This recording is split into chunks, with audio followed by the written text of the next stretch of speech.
Okay, guys, so today is 6th May. It's 2 p.m. in Dubai, 2:04 to be precise. Let's see what the markets have been up to. Today, actually, okay, there's been a slight movement on the euro dollar, not much to be honest. It's 1.145. So, yesterday I had one position opened. This is a micro lot. As you can see here, let's see the properties once again. Euro dollar, the contract size, you can see here it's 1000. So 1000 is the typical contract size for a micro lot. I don't know whether you can call it a mini lot, but anyway, I'm calling it a micro lot. And we are, so that's why when you look at my position sizing, you'll see that it's one lot, but this is not one standard lot. It's actually one micro lot. So yesterday I had a position open, but if you notice, the price was I opened it at 1.133, I think, 1.134. I took it because it was sort of like a fear of missing out, or I took it to show you guys the positioning and things like that, because I am bearish on the dollar. So relative to the euro, I'm bullish on the euro dollar pair. But it was not the best entry point, so I was not too happy about it. And when it dropped a bit to 1.13 late last night, I took another shot at it. So I took another micro lot, which was one lot here, the second one. And early this morning, I exited both of them. I prefer to wait for a better entry point, and I did get one now. So as you can see, I took one at 1.131, and yeah, I'm quite happy with this. You guys must be thinking, why am I taking only a one micro lot position, which is only $1,000 worth, or I would say €1,000 worth. The reason is this account has only $500 is my paid up capital, or my principal amount. So let's hypothetically say that news comes out and the dollar gets strong. I'm not playing with any stop losses at the moment. So what's my risk level? Past performance, if you want to take a look at past performance on the euro dollar, at least for the past year, let's see, this is a daily chart on TradingView. Let's take a look at it. Down below you'll see the time frame, May, April. So what was it at? It dropped to about 1.075 just before the news of the tariffs. That's right here. And then the tariffs came up, and then boom. Okay, so let's pull it back towards March. What was the low in March? Approximately 1.03. Okay, that's quite low, and it's not hit this in quite a few years.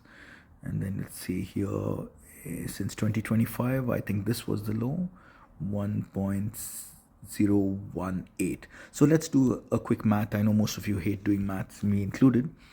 So that was 1.018. So let's take a look at what my risk would be. So let's say I take a position at 1.13 and 000, whatever you want to call it. And let's say worst case scenario this year. I know there's no limit on what it could go down to, but let's take it for my calculation purposes at 1.0. Oops, what's this? Minus 1.02.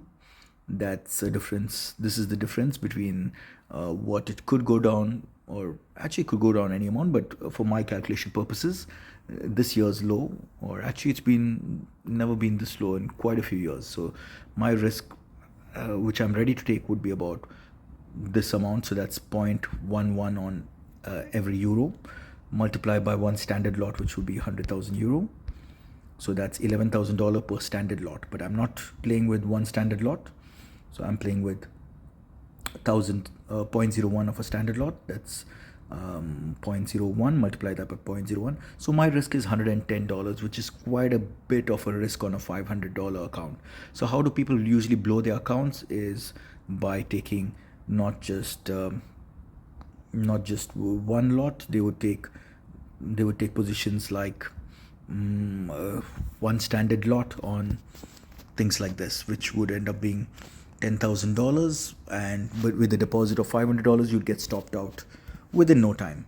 So, is this something you want to do, or you want to manage your risk well? So, I'm playing with $500, and I'm happy with taking like a maximum of maybe 2 microlots, maybe even 3 microlots, depending on the situation and depending on the news that comes out. So let's take a look at what news we are expecting this week. So we've got the Fed press conference tomorrow, and the Fed interest rates. So let's do some research on what people are expecting. So the Fed policy. Let's see the news for today. S&P. Okay, that's interesting news. But that's the UK S&P 5, S&P Global, CIPS. What else? Producer price index on the euro. Goods and services trade. Yeah, I'll keep a look at that. Redbook, Bank of England speech. Take a look at that. And 10-year T-note auction. And what else do we got? Okay, so Wednesday, that's when big news is coming out, or no news, if you'd call it that. So we have retail sales euro, and then the most important for tomorrow, Fed interest rate decision. So the monetary policy statement after, and then the press conference where they have the question answer rounds. So it's good to listen to. I would like to listen to that. And then the next news alert that's out there is the BOJ monetary policy. Quite interesting to hear their report as well. I'm actually long JPY, so and I'm short USD. So this is a good trade for me personally. I'm not giving financial advice here. This is something that I'm doing. This is purely for educational purposes. So I'm short USD JPY, which means that I'm expecting the dollar to weaken relative to JPY and the JPY to strengthen. So let's see what the news comes out on the BOJ as well. Then what do we have? Okay, so we have some decent news. So tomorrow is quite important. So the market expects the Fed not to decrease interest rates. But you never know. We are not Nostradamus, right? So let's take a look at the Fed Watch tool, what the market thinks. Everything is available online. It's free information. You don't need to pay for this stuff. So let's take a look at this. CME, you can Google it. You can get on the CME group, Fed Watch tool, and you can see here FOMC meeting is in 1 day, 7 hours, 48 minutes. So all this information is right there. So there is a user guide that you can take a look at. You can follow the interest rates in the past. You can the methodologies, read up about that. There's so much information out there. So I would advise you to take a look at this quite frequently, because this is one of the most important things that the government or the Fed is actually telling you what they plan on doing, and the effect of that on the markets is quite immense. Most online gurus won't tell you. They will tell you, oh, it's based on car sales and buying their Lamborghinis and whatnot, but this is the real information that's out there. People speculate that it's oversold, overbought, and all those type of reasoning, but to me, this is one of the most important tool that's out there, most important information, interest rates. And the US Fed is basically calling the shots at the moment. Trump is trying to persuade them to reduce interest rates, which I personally believe is going to happen, but I don't believe it's going to happen at this meeting, 7th May. So as we speak, the market thinks that there's no change. As you can see here, 95% believe that there's not going to be a change in this meeting. So let's look forward towards the next projection, which is 18th June, the next meeting. And here you'll see 70% believe that the Fed's not going to change then as well, and 28% believe that they might change. So all this could change based on his statement at the end of this meeting tomorrow. A lot could change. You can hear some key points to his, or the tone of his statements, whether he's hawkish or dovish. So let's pay some attention to his statement afterwards and the question answer rounds. Okay, so I'm still bearish on the dollar, but if the Fed does not change interest rates, we might expect a some short-term strength on the dollar. So I want to be prepared for that. I want to take maybe some positions at that point and keep it long-term. So if we get some surprises, or even if we don't, and the dollar does get to strengthen, and I'm long euro dollar, then I could get stopped out if my position sizing was too big. So that's the reason why I'm just keeping a small micro lot open. This is not one standard lot. I'm reminding you again. So this is basically a micro lot. So let's take a look again.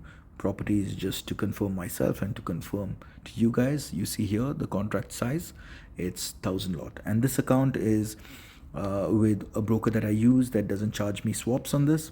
They do charge me swaps on a few trades, like the carry trade swaps, like on USD. No, I think on USD JPY they don't charge me as well. Let's take a look. Yeah, there's no charge on USD JPY, so let's leave that for now. And let me take a look at USD Mexican peso. Yes, properties, micro lot. Yeah, so if I was short USD Mexican peso, which I am, not in this account, but I would take another stab at it when there's a pullback. They would pay me 122 on a standard lot, 122 Mexican peso. So then divide that by the current price, that's 19.7 at the moment, and then you'll get the price per lot.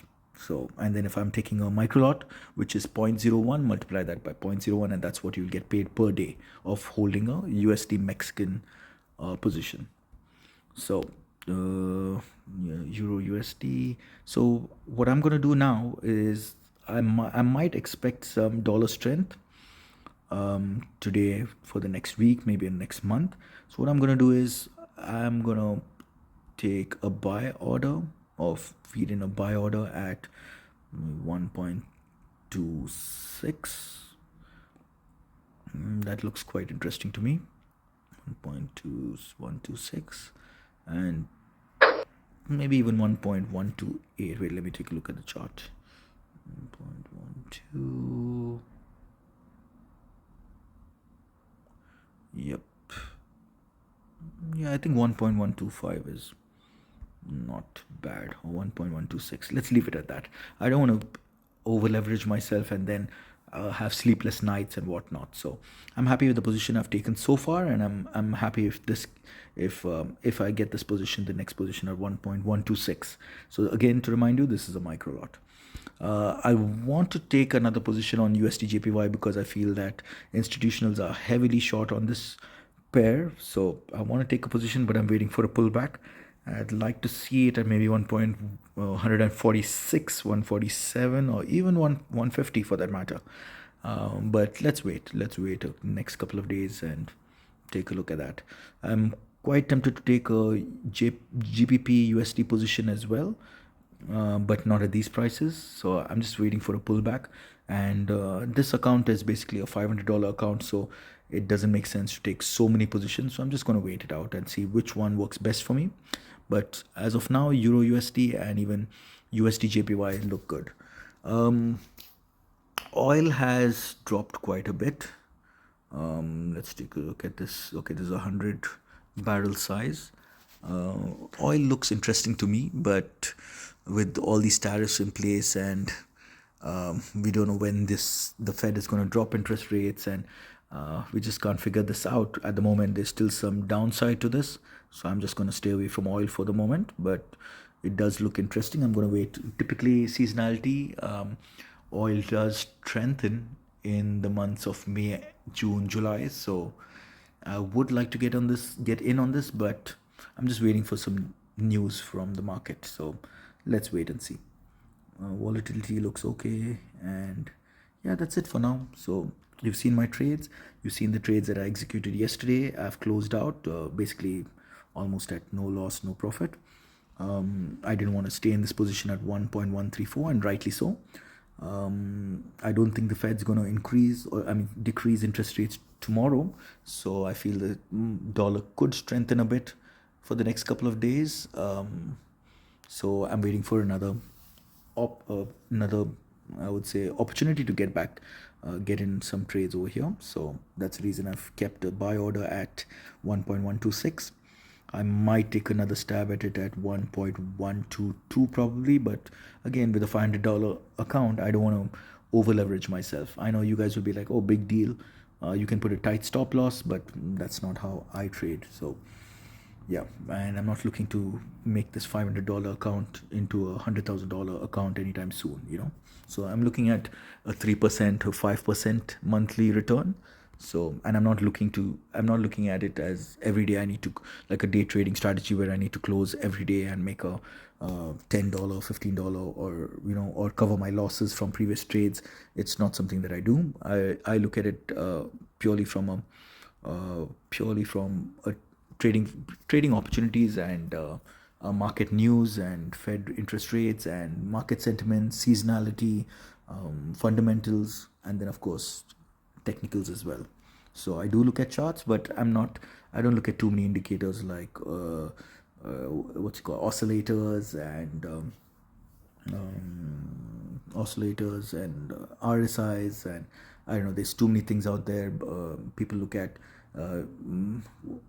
so many Bollinger Bands and whatnot, but I look at my main strategy is fundamentals followed by the technicals. So I look for positions at to take in at pullbacks, whatever they are, and specific symbols. I don't go into anything and everything. So I suggest, you know, my strategy is quite simple. So I wait for opportunities, and the game for me would be a patience game. So let's see. Let's see.